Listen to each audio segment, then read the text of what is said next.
काय मुळात देशामध्ये काँग्रेस बुडायला लागली आहे आणि त्या ठिकाणी मोदीजींनी जे देशात काम केलं आहे त्या कामासाठी या देशातील जनता आणि सोलापूरमधली सुद्धा जनता मोठ्या प्रमाणामध्ये मोदीजींसोबत आहे। प्रामुख्यानं मोदीजींना हरवायला दुर्दैवानं म्हणावं लागेल भारतरत्न डॉक्टर बाबासाहेब आंबेडकरांनी घटना लिहिताना त्या ठिकाणी लोकशाहीचा उत्सव म्हणून या लोकसभेच्या निवडणुकीकडे आपण सगळं पाहतो। बाबासाहेबांनी त्या प्रमाणात या घटनेबद्दल सर्वांना अधिकार दिलेले आहेत, परंतु दुर्दैवानं काँग्रेसच्या समर्थनात त्या ठिकाणी मशिदीमधून फतवे निघायला लागलेत की मोदींना हरवावे म्हणून मशिदीमधून फतवे निघायला लागलेत। MIM असेल किंवा बाकी सगळे लोक या ठिकाणी आता मशिदींचा आसरा घेऊन भाजपला हरवायचं प्लॅनिंग करतायत, मोदींना हरवायचं प्लॅनिंग करतायत। त्यामुळं मी त्यांच्याबद्दल बोलणार नाही। एकच सांगतो की मोदीजींना हरवायला जसे मशिदींमधून फतवे निघायला लागले, इथली जनतासुद्धा या ठिकाणी विचार करणार आहे की या ठिकाणी वेगवेगळ्या स्तरावरून मोदीजींना कसं हे करता येईल त्याच्याबद्दल प्रयत्न चालू आहेत, परंतु मी याचा निषेध करतो।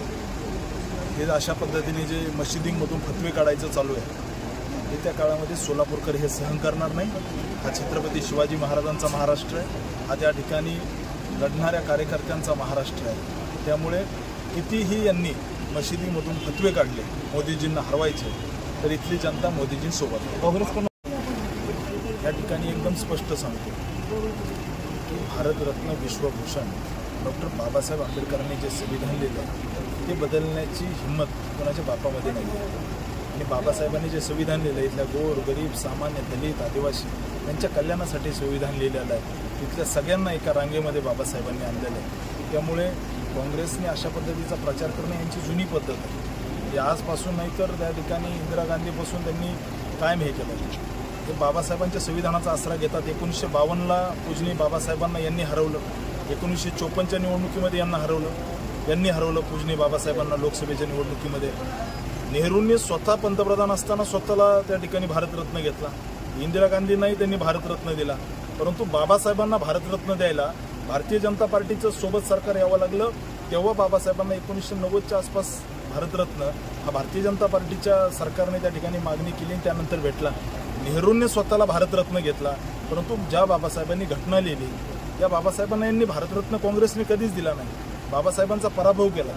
त्यामुळे इथल्या जनतेला माहिती आहे। त्यामुळे माझी या ठिकाणी सगळ्यांना विनंती आहे, बाबासाहेबांचं संविधान हे आम्ही परमोच्च मानून काम करणारे कार्यकर्ते आहोत, परंतु एकच सांगतो की बाबासाहेबांच्या संविधानाबद्दल काँग्रेसला इतकं जर प्रेम होतं तर काँग्रेसने आज मोदीजींना हरवायला जर मशिदीमधून जर फतवे काढत असतील तर मी याचा निषेध करतो।